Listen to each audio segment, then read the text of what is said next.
Gaidot bērniņu, mēs, protams, domājam par to, kur mēs savu mazulīti laidīsim pasaulē. Visbiežāk, protams, mēs izvēlamies dzemdību iestādes. Tāpēc šodien uzzināsim, kādai ir jābūt dzemdību iestādei, lai mēs to varētu saukt par mazulim draudzīgu.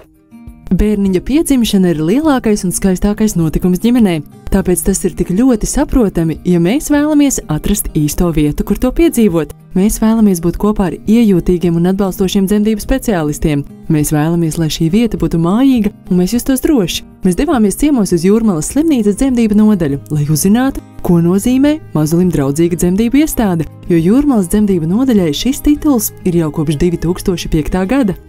Jūrmalas slimnīcas dzemdību nodaļa ir mazulim draudzīga nodaļa. Tini, izstāsti, ko tas īsti nozīmē?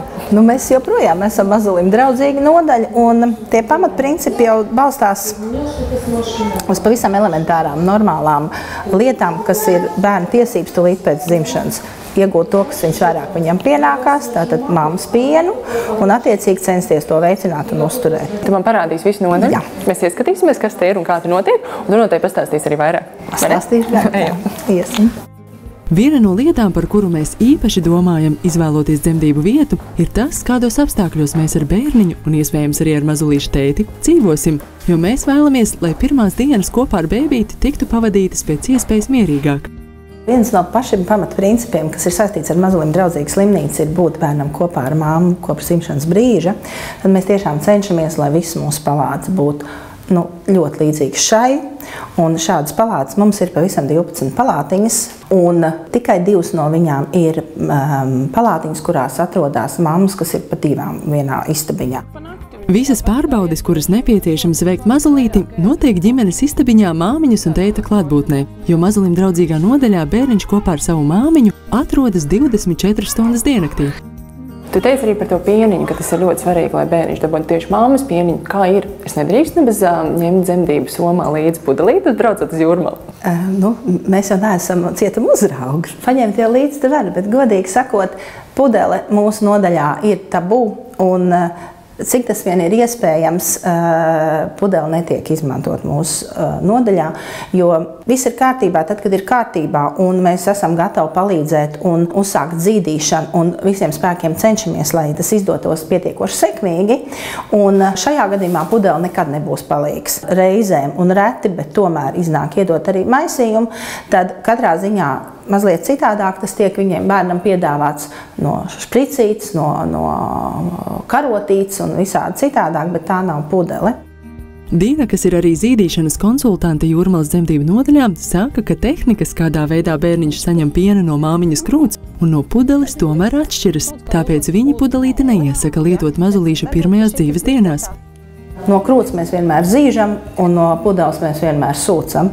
Un tad, kad bērnam pirmajās dzīves dienās tiek piedāvāt šīs atšķirīgās tehnikas, zīst un sūkt, tad bērns apjūk, un tad viņš nezina, kā tad man tagad mīļie vecāki darīt. Ļoti līdzīgs stāsts ir ar māneklīšu izmantošanu. Mazulim draudzīgā nodaļā to neiesaka bēbītim piedāvāt. Ja mēs bērnam iedodam knupīti, viņš sazīžās ļoti daudz gaisa. Un vecākiem parasti gribās teikt pēc pirmās nakts, ka bērnam sāpēja vēders, tad par sāpēm man vienmēr negribās izteikties, jo bērns nenāk pasaulē, lai viņam sāpētu.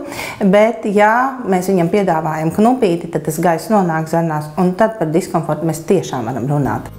Tāpat Jūrmalas slimnīcā ir viss nepieciešamais, lai mazulīša veselības sarežģījumu gadījumā mediķi spētu sniegt nepieciešamo palīdzību. Ir ierīkota intensīvās terapijas palāta. Arī šeit mēs ļoti cenšamies, tad, kad tas ir iespējams, un ja tas ir iespējams, ka vecāki nāk pie mums un vecāki atrodas kopā ar bērniņu. Ja māma nevar, tad tēvs atrodas te pie mums, tad, kad tas ir iespējams. Un tiklīdz bērns stabilizējās un viņš veseļojās, viņš tiek atgriezts atpakaļ vecākiem. Protams, arī dzemdību zālē tiek ievērots viss tas, lai mazulīša piedzimšanu varētu dēvēt par draudzīgu. Bērniņš var nākt pasaulē tādā pozā, kā māmiņai ir ērtāk, ja viņa pati to vēlas, lai gan dzemdību nodaļas vadītāja Jolanta saka, ka tomēr lielākoties mazuļi piedzimst speciālajā dzemdību gultā. Pavisam Jūrmalas dzemdību nodaļā ir 3 dzemdību zāles un 1 ūdens dzemdībām aprīkota zāle. Bērniņš piedzimst dzemdību zālē, uzreiz tiek uzlikts mammītei uz bēdera. Tādā veidā viņš aprot ar mammas mikrofloru, iepazīstās. Tādā veidā tiek veicināta krūts barošana. Bērniņš tiek apskatīts tepat blakām, netiek nekur nest projām, un tad pēc 2 stundām, kad beidzās šis agrīnais pēcdzemdību periods, tad viņi visi draudzīgi kopā dodās uz palātu. Kā ar ķēzargrieziena gadījumā? Jo es esmu dzirdējis, ka ne visās Latvijas dzemdību nodaļās bērniņš uzreiz ir pie mammas. Jā, mūsu slimnīcā viņš ir uzreiz pie mammas.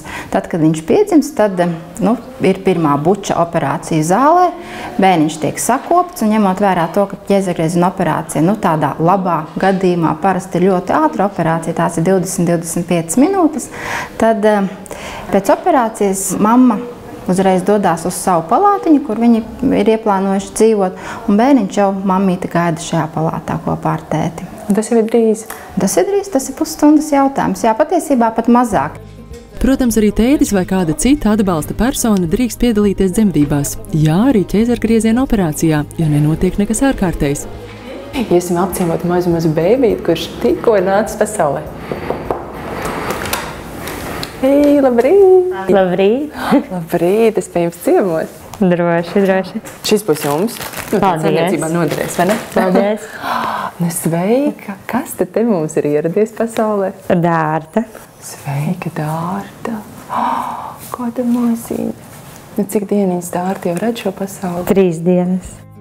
Mazulīte Dārta pasaulē nāca ķēzargrieziena operācijas laikā, un māmiņa Madara saka, ka viņai ir bijusi iespēja izbaudīt pirmos mirkļus kopā ar meitiņu, uzreiz pēc viņas piedzimšanas. Pēc ķēzargrieziena uzlika uzreiz šeit priekšpusītē, un tad paņēma, pārbaudīja, samērīja, sasvēra, paskatījās, vai viss kārtībā, un pēc tam man atved uz palātu, un praktiski pēc minūtes arī ieved Dārta. Kāda ir sajūta, ka tu uzreiz ar viņai esi kopā? Mēs tev kaut kur aizved un liek gaidīt. Nē, jā, viņa pēc tam arī aptuveni kādu stundu gulēja man virsū. Un tiešām patīkami, ka nav tā, kad atšķirti un kopā varam būt. Māmiņa Madara stāsta, ka viņai ir sajūta, ka kopā ar meitiņu jau ir ļoti sen. Turklāt medicīnas personāls Jūrmalas dzemdību nodaļā ir ļoti atbalstošs, palīdz un atbild uz jebkuru jaunās māmiņas jautājumu. Mīļās māmiņas, lai jums skaists gaidību laiks un iespēja bērniņu laist pasaulē tur, kur jūs to patiesi vēlaties, jo īpaši, ja pasaulē ieradīsies pirmais mazulis, jo līdz ar mazulīti piedzimstam arī mēs kā māmiņas.